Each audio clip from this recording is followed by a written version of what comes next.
দিন বিজয় করতে হলে এলেম লাগবো আর আমল লাগবো।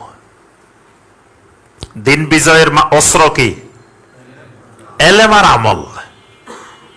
এখন আপনি বলেন যে না, এই যুগে কি মিয়া এলেম আমল দি দিন বিজয় হবনি। এই যুগে মিছিল লাগবো, মিটিং লাগবো, তারপরে আপনার আন্দোলন করতে হইব, বিভিন্ন ধরনের বিভিন্ন কিছু করা লাগবো।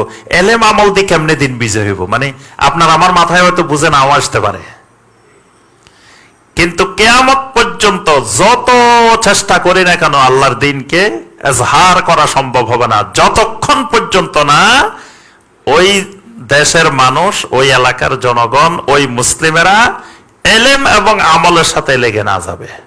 একটা আয়াত বলি দেন, আল্লাহ পাক বলছেন হুয়াল্লাযী আরসালা রাসূলাহু বিল হুদা ওয়া দীনিল হক লিইয়ুযহিরাহু আলাদ-দীনি কুল্লি ওয়ালাউ কারিহাল মুশরিকুন। এই আয়াতটা কোরআনে কারিমে অনেক জায়গায় আছে, সূরা সফফের মধ্যে আছে, সূরা তাওবার মধ্যে আছে, কয়েক জায়গায় আছে। এখানে আল্লাহ পাক বলছেন তিনি তার রাসূলকে পাঠাইছেন দুটা জিনিস দিয়ে, একটা হলো হুদা আর একটা হলো দ্বীনে হক। দুটা জিনিস দিয়ে পাঠাইছেন। কেন পাঠাইছেন? এই দুটা দিয়ে লিইয়ুযহিরাহু আলাদ-দীনি কুল্লি, দুনিয়ার যত দিন আছে পৃথিবীতে, যত বাতিল মতবাদ আছে, এই সব কিছুর উপরে ইসলামকে, আল্লাহর দ্বীনকে বিজয় করে দিবেন, এজহার করে দিবেন। তাহলে নবী সাল্লাল্লাহু আলাইহি সাল্লামের কাজ হলো কি? দ্বীনকে কি করা? বিজয় করা। এন্ড বিজয় কি দিয়ে করবেন? কি আমার কথা বুঝতেছেন? আল্লাহ পাক বলেন দুইটা জিনিস দিছি আমি আমার রাসূলকে, এই দুই জিনিস দিয়ে বিজয় করবে। মানে আল্লাহর দ্বীন বিজয় করার মাধ্যম হলো এই দুইটা, একটা হলো হুদা আর একটা হলো দ্বীনে হক। এখন বলেন দেখি, এবার আপনারা বলবেন এই হুদা আর দ্বীনে হকটা কি? যে দিন বিজয় করবেন কেমনে? এই দুইটা দিয়ে। তো এই দুইটা কি? আগে তো এই দুইটা বুঝতে হইব। এই দুইটা না বুঝলে আপনি দিন বিজয়ের কিছুই বুঝেন নাই। এখন ইবনে আব্বাস রাদিয়াল্লাহু তাআলা আনহুমা, আল্লাহ রাসূলের পরে সবচেয়ে বেশি কোরআন বুঝছে যিনি, উনি কে?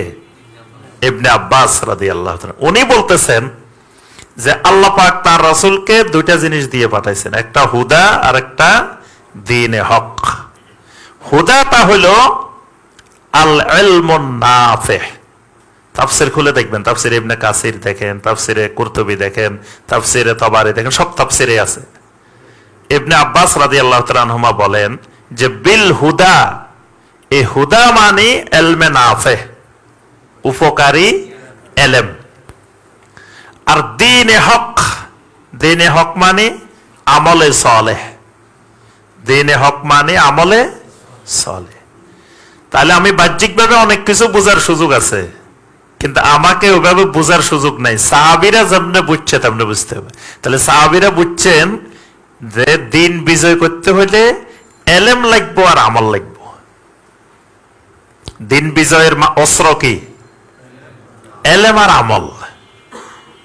এখন আপনি বলেন যে না, এই যুগে কি মিয়া এলেম আমল দি দিন বিজয় হবনি। এই যুগে মিছিল লাগবো, মিটিং লাগবো, তারপরে আপনার আন্দোলন করতে হইব, বিভিন্ন ধরনের বিভিন্ন কিছু করা লাগবো।